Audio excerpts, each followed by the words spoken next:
Hi everyone, so today we're going to try something a little bit different. I'm going to be reacting to a video from Dr. Joel Furhman. This one is called, Do High Animal Protein Diets Cause Early Death? The Nutritarian Diet, Dr. Joel Furhman. Let's go.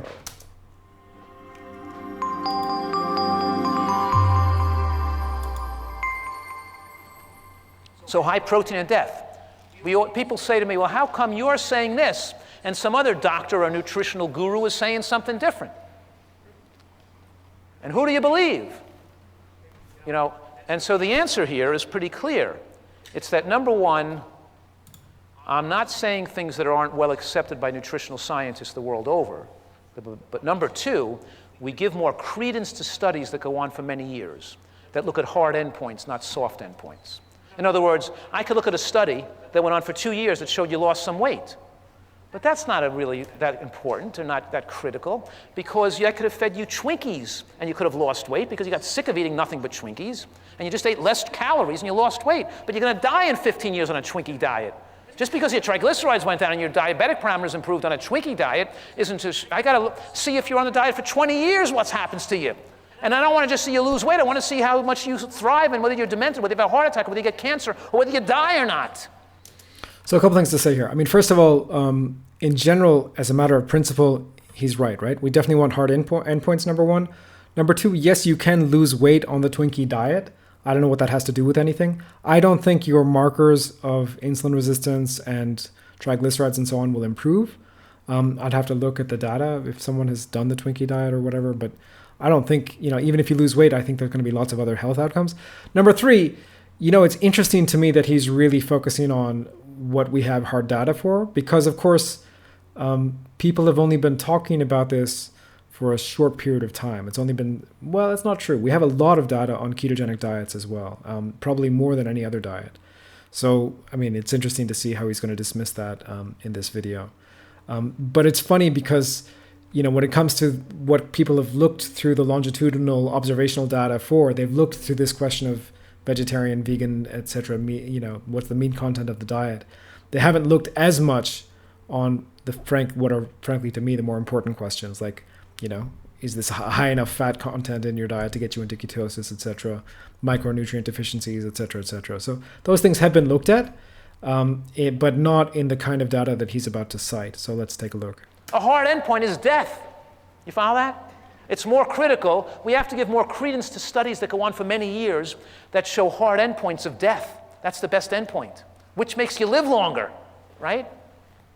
And we have lots of those studies, and they all show the same thing. We'll show you a couple of them. Here's one. This study followed over 6,000 people for 18 years. They started out between the ages of 50 and 65. Okay, so as far as I can tell, if this is the full slide, he has lost all credibility already. Why? Because, if an undergraduate student gave a presentation and was referring to a slide, referred to a study in a slide, without mentioning the author, without mentioning the name of the study, without mentioning, the full citation is what I would prefer, that undergraduate student, wouldn't be getting a good mark for their presentation. So this is someone who's assumably beyond the level of an undergraduate student, not telling me what he's talking about. He's telling me his analysis of data that I can't go and verify. Fail. We're done. Nothing else to discuss here. But let's go on. And those eating more animal protein compared to those eating less had a 4-fold increased risk in cancer death and a 75% increase in overall death over that 18-year period. Remember, these people started between 50 and 65. Okay, so that's an association. So let's give him the benefit of the doubt, say his analysis of the data is valid, which I kind of doubt, to be honest, but fine, whatever. Let's say that that's what the paper actually says. How do you know that there weren't other differences between the people who ate more meat and the people who ate less meat, other than the fact that they were eating more or less meat, right?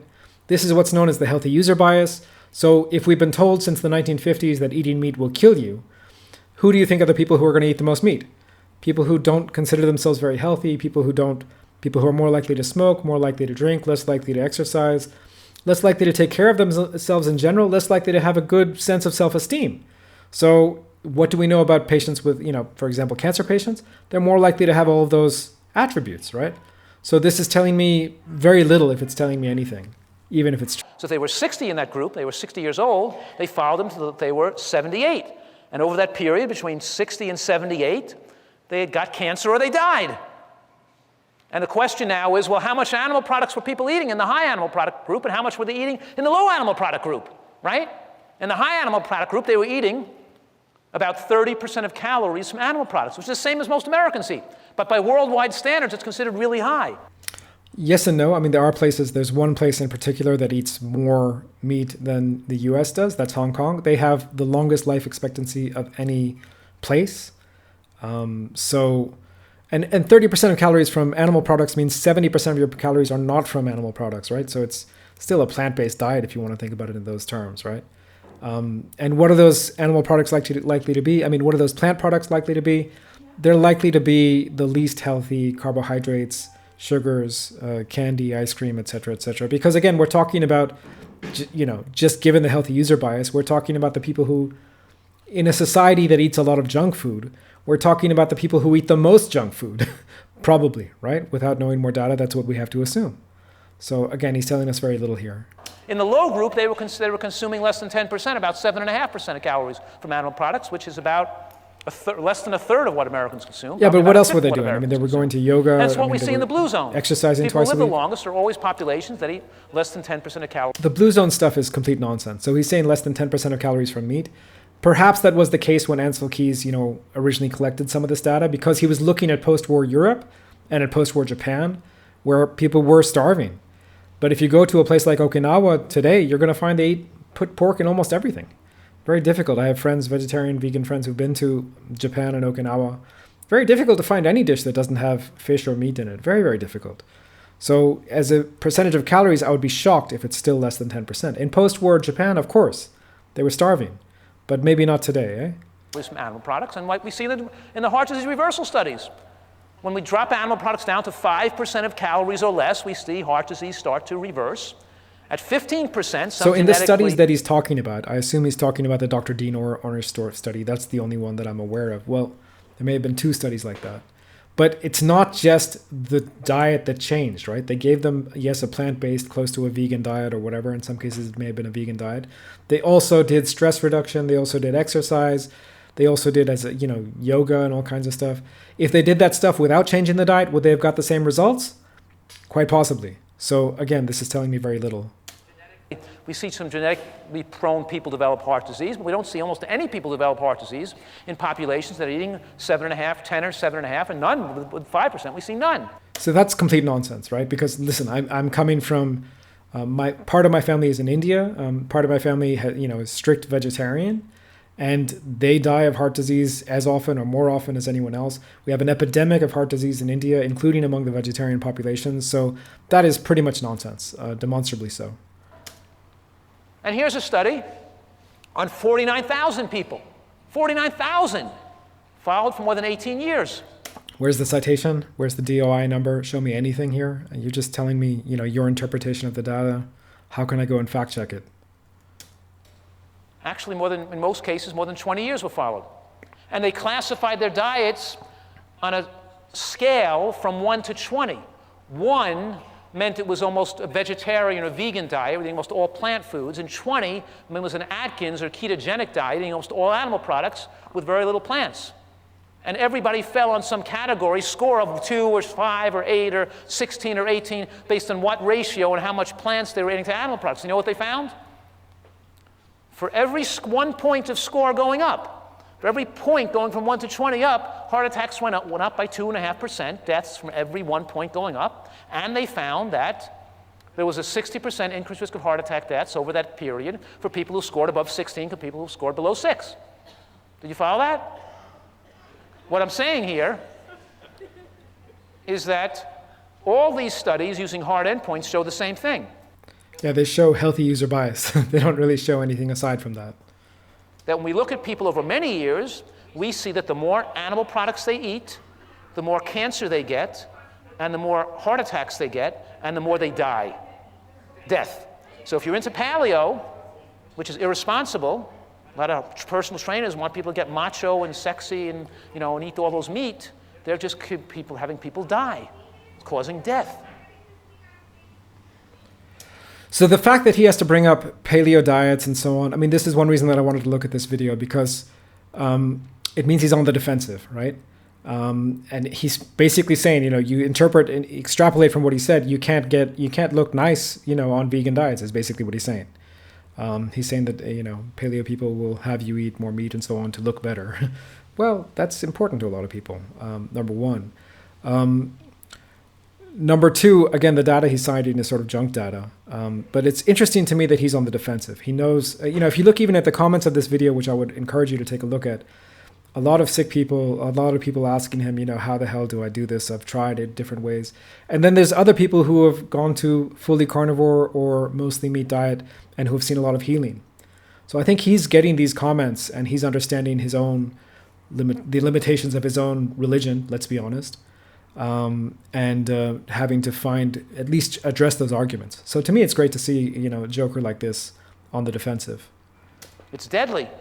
And it's not one study. I can be here all day long and show you one study after another, all these long-term studies, which I said no, I'm not going to, is because I can't keep showing you over and over and over the same studies. I got to go on, but you have to, what I'm saying is that the preponderance of evidence is overwhelming, and we see that this is now irrefutable and not controversial anymore, that vegetables and beans and seeds and nuts and fresh fruits are good for you. So in order to prove that vegetables, beans, and seeds and nuts are good for you, you would again have to do a randomized controlled trial. You would have to have one group of people who were eating vegetables, beans, seeds, nuts, and fruits, another group of people who were eating, say, ketogenic, mostly meat diet or whatever, and see how those groups do over many, many years. I mean, ideally over a whole lifetime. So that's not an irrefutable fact, and it's pretty silly of him to say so. Most plants, are not healthy. Let's put it that way. Let's see what else he's going to say. And that excessive amounts of animal products increase the risk of developing these serious diseases and death. So that is, again, not true. Why is it not true? Because, in order to disprove, when someone is making this is why I like reviewing the vegan videos, right? Because they tend to be prone to hyperbole. They are overstating their case. If he had stated it somewhat more gently, then I wouldn't be able to disprove it as quickly as I can. I can just show one study from a traditional Arctic Inuit population that's eating almost exclusively meat and that doesn't have any of the diseases that he's talking about. Doesn't have heart disease, doesn't have doesn't have cancers, doesn't have Alzheimer's, certainly. That one study, that one population that's devoid of those diseases, that eats almost exclusively animal products, disproves his premise number two. So that's it, we're done. Using hard endpoints, and that refined carbohydrates like pasta and bread and pizza, right, and white rice, and even white potato products to a degree as well, cause disease, especially if you're overweight.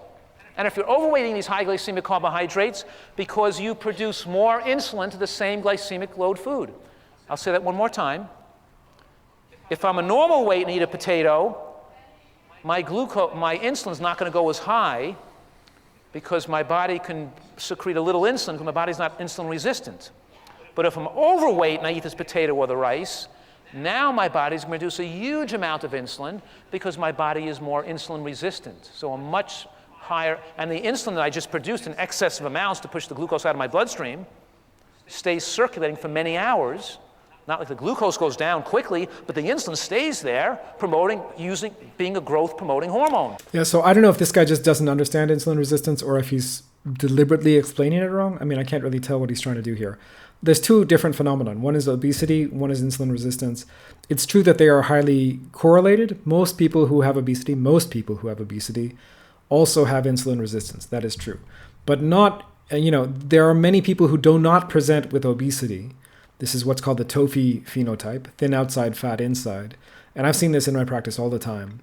People who are not technically obese, but when we look at their markers for insulin resistance, they do have insulin resistance, right? It's very clear. In fact, I don't even like the term insulin resistance because what does that mean exactly? I just like hyperinsulinemia, right? So your insulin is staying high for too long. And your fasting insulin is too high and it's going up higher over the years, right? So that's something we can measure very clearly. And it's not always the case that the obesity comes after the hyperinsulinemia. Sometimes the hyperinsulinemia comes first and then obesity may come later, or it may not come at all. So he's not doing a very good job of explaining what to me are very basic concepts. Promoting its dangers, right? And I'm also making a very powerful point today about the difference between walnuts and walnuts. Okay, so before we get to walnuts, these are the kind of studies that he's citing. These are all pretty junky epidemiological studies.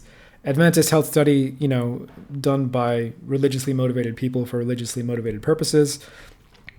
Defining veganism as, someone who could eat meats once a month is vegan according to that study.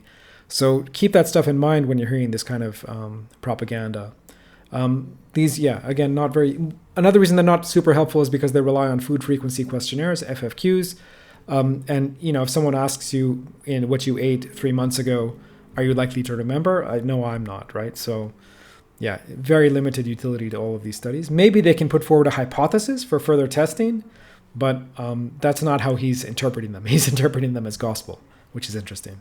Oil and sesame seeds and sesame oil are making a very powerful point that in all these major studies, when people used nuts and seeds in the diet as their source of fat, even 3 servings a week, heart attack rates dropped. In the Physicians' Health Study, there was a 60% lower risk of sudden cardiac death in doctors who ate nuts 3 times a week or more, just from that one change. They weren't following a nutritarian diet, they just were eating nuts. Right? So that's interesting, right? So when you have this kind of a study, first of all, again, it's FFQs, so who knows how accurate it is. But I would say it's probably fairly accurate because they were probably, I don't know the details of this. They may have been giving them nuts. They may have been, monitoring compliance in some other ways. But let's assume for a second it's true. So, okay, you eat nuts, your risk of disease goes down, your risk of heart attack, etc., goes down. What are the nuts replacing in your diet, right? There's a finite number of calories we consume in a day, somewhere around 2,000. Calories is not the right unit, but there's a finite amount of energy that we can consume in a day, somewhere around 2,000 kilocalories worth or thereabouts, right? So when you take something out or when you add something in, you're probably taking something out. Those doctors are probably using the nuts to replace worse processed, refined, fried foods, in which case, yeah, we would expect huge increases. If you're no longer eating potato chips and you're eating walnuts instead, it's not so much the addition of walnuts, but the substitution of the potato chips that might be making a difference, right? These physicians were followed for 17 years, and it's just tremendous benefits. And here we have multiple studies that show that nuts have a favorable effect on LDL cholesterol and help restore vascular elasticity. Here's a pooled analysis of 25 trials showing the more nuts people ate, the more it dropped their LDL cholesterol. Yeah, this is all associational data. LDL is a secondary marker. It means pretty much nothing. Even you look at some of these, the most touted studies, in heart disease, the risk factor for LDL is much lower than many other things, triglycerides, HDL, and other things. They ate a little more nuts, their cholesterol went down further. Because nuts, the sterols in nuts and seeds bind cholesterol. You know what? When you eat a nut or seed, remember I told you that all the calories in nuts and seeds are not biologically accessible to the body? Remember I told you that part of their calories pass through into the toilet, increasing stool fat? Yeah, so why what would I we eat didn't these tell again you if you're not fully going to digest it? was that those fat magnets in the nuts and seeds, those sterols, those fibers that bind fat, attract fat so powerfully that they suck saturated fat out of the body and they suck LDL cholesterol out of the bloodstream. There's fat that travels through the villi from the digestive tract into the bloodstream, but from the bloodstream into the digestive tract, the fat goes the other way too, and the nuts and seeds grab onto it and suck the bad fats out. Yeah, not just the fat-soluble vitamins as well. This is why, we can see, people who consume a lot of these nuts and lectin-containing foods can be prone to vitamin deficiencies. Let me put it that way. Okay, let's see what he's saying. And the nuts and seeds grab onto it and suck the bad fats out, letting the good fats come in. Did you follow that? No, we didn't follow it because it's much more complicated than that, but okay, whatever. So they increase stool fat, but the fat that's in the stool isn't the fat that was originally in the nut or seed.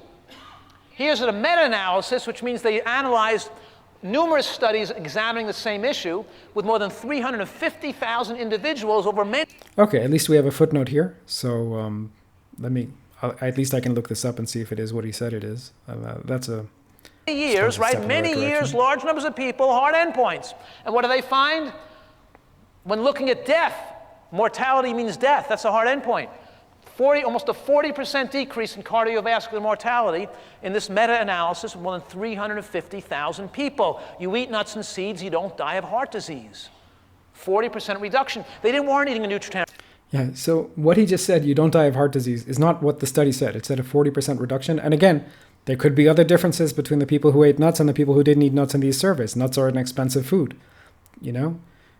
We know that rich people tend to live longer for a variety of reasons. So not so sure this is telling us anything, but hey, he's given us a footnote to look into, so let's look into it at some point. Diet, they just ate more nuts and seeds, and it reduced their risk of death by about 30 to 40%. And here's the Prevamed study, which showed that when people ate olive oil, see it says 1 to 3 servings a week, or greater than 3 servings a week, that is, people ate more olive oil and less butter. They told them not to put butter on the bread, use olive oil, that their heart attack rate went down by about 20% by having more olive oil. But that's butter, that's olive oil instead of butter. What happened when they told them to use nuts and seeds? Now the heart attack rate dropped by 60%. Not 20%, it dropped by 60%. By the way, I think there's studies showing that increasing the amount of butter in the diet can also reduce disease, but I'll see if I can put a footnote. I'll see if I can put a paper citation in the edit. That's a lot of extra death from the olive oil. Just because the Mediterranean diet is a little bit better than the American diet, heart attacks and strokes kill most people in America, and heart attacks and strokes kill most people in Italy and Greece as well. They're not much better. They're a little better than us, not much better than us. We don't want to have any heart attacks and strokes. I mean, what I'm saying to you right now is you don't have to have a heart attack or a stroke, and we can wipe this out on a population-based level. We can stop our healthcare crisis right now. We can change the way people eat. We can start educating our population, put more money into educating them about nutrition, and more money about getting people to have access to healthy food, more food availability into urban areas, more public service announcements on the dangers of fast food and processed foods, and we can solve our healthcare crisis in a few weeks or a few months. Completely agree. Reduce healthcare spending by 50%. Right now we have 90% of our healthcare dollar, 90% is taking care of people with obesity and diabetes and food-induced illnesses. And insulin dangerous resistance. Food-induced illnesses. From eating too many carbohydrates. The 7-day Adventist study showed that vegans who ate nuts and seeds lived the longest, and those vegans who were not eating nuts and seeds, those so-called low-fat vegans trying to reduce their intake of fat by restricting nuts and seeds, did not live as long as those vegans eating nuts and seeds, obviously. Yeah, vegan diet is stupid, but a low-fat vegan diet is like the stupidest diet you can possibly imagine, so please don't do that. And even the flexitarians, people eating some animal products who ate nuts and seeds, lived longer than the low-fat vegans not eating nuts and seeds. Did you follow that? Yeah, but again, this is junk data. It doesn't really tell us much, does it? Here's a chart from my book, The End of Heart Disease. Because people say, well, how much does genetics play a role? And I say, well, let's put this together with nutritional scientists and studies from around the world and say that here's how genetics play a role. Because genetics do play a role here. Because we're assuming in this chart that all these nutritional scientists are now in agreement that eating sugar and white flour and candy corn and cotton candy and honey and maple syrup, they all recognize that these sweets cause heart disease maybe just as much and maybe more compared to butter and meat. So eating these high glycemic carbohydrates are dangerous. Yeah, in fact, he said maybe more, definitely more. Definitely more than those things, right? Especially when you eat them with meat. Especially when you eat them together. There's something there. So when you eat a high carb and a high fat diet, that's sort of the worst of all worlds, right? So in that sense, I think he has a point. If you have a choice between, say, reducing the fats quite a bit and keeping your carbs high, and keeping the fats high, I would say, look, maybe you want to cut fat in that particular circumstance. Of course, ideally, we want a high fat, low carb diet if you're interested in healing. So we're saying, well, let's look at diets that aren't eating refined carbohydrates. And at what percent of animal products in these natural food diets causes what rate of heart disease? So in the 15 to 25% range, genetics play a strong role. In America, it doesn't play that much of a role because most Americans eat more than 25% of calories from animal products. And what we showed in these studies is that all populations that eat more than 25% of calories from animal products, their whole population develops heart disease. So that is complete nonsense. Again, I can show you studies from Inuit, from Maasai, from other groups. Complete nonsense. Lots of people who eat closer to 100% of their diet from animal products don't develop any disease. In fact, they're some of the healthiest populations on the planet. It's a crapshoot as to what age you die. You could throw a clot at any time. It's luck. It could just be like, you run for a bus, and you caused a blood vessel to crack, and it formed a clot, and it went to your brain, and it went to your heart, and you had a heart attack, and you dropped dead, and you died at age 50 or age 60. Yeah, he's because telling you're us in that that he's completely population ignorant group. of how the disease process works. Let me say that one more time, that almost all Americans have developed atherosclerosis eating the American diet so they could drop dead at almost any minute. You don't know what's going to happen to them. And most adult Americans who are women, because most men by the age of 70 and most women by the age of 70 already have breast cancer in their body. They may die of heart attacks before they even know they have breast cancer. Breast cancer is not going to be diagnosable with a mammogram because it's only seen on a mammogram 10 years after it's multiplied to the point where it coalesces to form a lesion that can be seen by the human eye. It's not really relevant, is it? But you have occult cancers because if you eat American food, you develop cancer and heart disease, but more people die of heart disease before the cancer gets them. But if you eat that diet, they all get sick. We have to do autopsy studies on men who died in the Vietnam War. We have autopsy studies on middle-aged Americans who die in car accidents. And they all have atherosclerosis. Americans almost all have something. Yeah, listen, I mean, to one extent, I will agree with him that it is very likely that if you've been eating something like a mixed diet for any period of time, meaning something like the standard American diet, chances are very high that you do have some kind of either heart disease or cancer risk factors and so on. So for heart disease in particular, I would advise you to go get a CAC score, a coronary artery calcium score.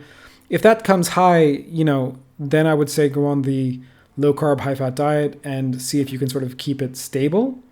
If it keeps going up, I mean, that's what they expect. That's what the doctors expect, that there's going to be progression.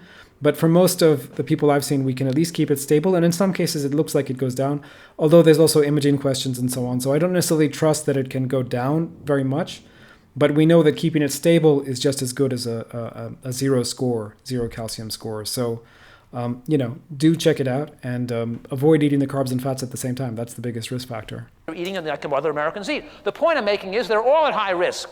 Almost all Americans are in a high-risk category. And then people who eat around 15% to 20%, we always see populations where genetics play a role now because we're eating small amounts of animal products, and people with a higher genetic predisposition for heart disease may develop atherosclerosis, but a lot of people won't develop much atherosclerosis because they're only eating, 12%, 15%, 18% of calories. So it's nothing to do. He's just making stuff up.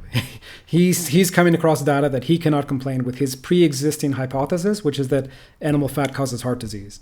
And he's seen people who are eating a lot of animal fat and not developing heart disease, and he's making this shit up to tell you this is why it's happening. He has no idea why it's happening. So I know why. I mean, I have my own ideas, but he's just making shit up to confirm his pre-existing hypothesis. Terrible, terrible, terrible scientist. Like in some of the Asian countries. And then we see populations that eat 10% or 5%, and populations that eat less than 10%, we see almost no heart disease at all in those populations, zero. And below 5%, we see the heart disease that's there reversed in almost every person, regardless of your genetic predisposition. What I'm saying... So again, I would like to see this kind of data from India because, in India, we have populations that just cannot afford. So we have big populations that do eat some animal products, vegetarian populations. But within that, we have people who are probably not rich enough. They don't have enough money to buy the kind of animal products that are preferred. And I've had discussions with this about, with Indian nutritionists about this on my channel. The disease rates there are very high among, maybe they're not exactly the same. Their disease is of malnutrition, but people are dying at very young ages. And this is something I've seen with my own eyes. So him telling you that, basically he's telling you if you eat less than 5% of your food from animal products, you're bulletproof, is complete nonsense, right? Complete nonsense. Right now is that genetics play a relatively smaller role. Nutrition is a much more powerful influence on what happens to you and your cause of death.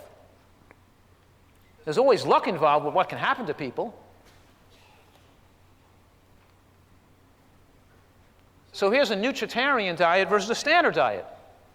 A nutritarian diet, I showed you the slide earlier, is vegetable-based. You're eating a lot of vegetables and salad and cooked green vegetables and beans. The standard diet is grain-based, but it's worse than being grain-based They're not eating quinoa and millet and buckwheat. They're eating white flour. They're eating processed carbohydrates. And they're eating all their carbohydrates are ground into a flour. And when you make the carbohydrate from a quinoa or a millet or a wheat berry into a flour, you've increased its glycemic effect by tenfold because you ground it down such a fine particle. Even those finely ground whole wheat breads made out of pastry flour are not the same thing as those sprouted wheat breads made from coarsely ground, like the Ezekiel brand or the manna breads are more coarsely ground. What I'm saying to you right now, even whole wheat flour isn't that favorable, and isn't favorable really because it's ground into a flour, and I'm not saying whole wheat's not favorable. I'm saying it's the flour part that makes it unfavorable. If you made it into a wheat berry, you didn't grind it, you cooked it with water like a wild rice or something, it wouldn't have such a high glycemic effect. Did you follow that? Yeah, so he doesn't know what he's talking about, but what he's talking about are incretins, right? So these are some hormones that get released, like when you first start having a meal, that will sort of tell what's going on and regulate the insulin response, right? So I think GLP-1 is one, and there's another. They're called incretins, this class of hormone. And when things are more finely ground into a powder, you're going to release more of this. It's going to tell the system to release more insulin later on. So yes, this is definitely a big factor. But there's other things too that he's not mentioning in terms of the problems with plant foods. The lack of science in the wheat belly book and the grain brain book, and the sloppy, silly science there, is because they pulled studies showing the damage from the high glycemic effect of wheat, mostly consumed in the form of white bread, and they blamed that on the gluten portion of the wheat. In order to do a study, they'd have to test that. They'd have to check the people who were eating wheat, but it wasn't ground into a flour, by people eating wheat berries and not people that were eating... Yeah, but how many people are eating wheat and not ground into a flour, man? I've actually tasted wheat in the fields in Pakistan. It's not easy to eat more than like 1 or 2 pieces of it. It tastes kind of like a very nutty, dry popcorn. I don't advise eating it like that, but no one eats it like that. Everyone eats it like flour. So you can't blame, Dr. Davis or whoever, the wheat belly folks, because actually they've helped a whole lot of us. And I think Dr. Furhman knows that, and that's why he's, again, on the defensive, which I love to see. So let's go on. More intact green, so it wasn't highly glycemic, and they didn't prove that. They didn't do that. They never proved or showed any damage from eating. Well, of course, we know that about 4% of the population, 3 or 4% of the population, has some degree of gluten intolerance, but that's only 3% of the population. But they act like everybody. So there is a fairly large chunk of the population, bigger than 3%, that suffers from something called non-celiac gluten intolerance, and there is a wide body of literature about this that Dr. Furhman is either ignoring or he doesn't know about it. He's getting poisoned by gluten. I'm saying something different. I'm saying, yes, everybody's being poisoned by wheat, but it's not the gluten that's killing them. It's the high glycemic effect of the fact that they're grinding it into a flour and eating it as a form of bread. Okay, so that's the end of the video. I mean, yeah, what to say about it? I mean, I think it's good to see Dr. Furhman on the defensive. I think I think these people have done a whole lot of damage. They've probably killed people. And I don't think they're badly intentioned, but I think that they're sticking too closely to their hypothesis when they're seeing their hypothesis getting shattered around them every day.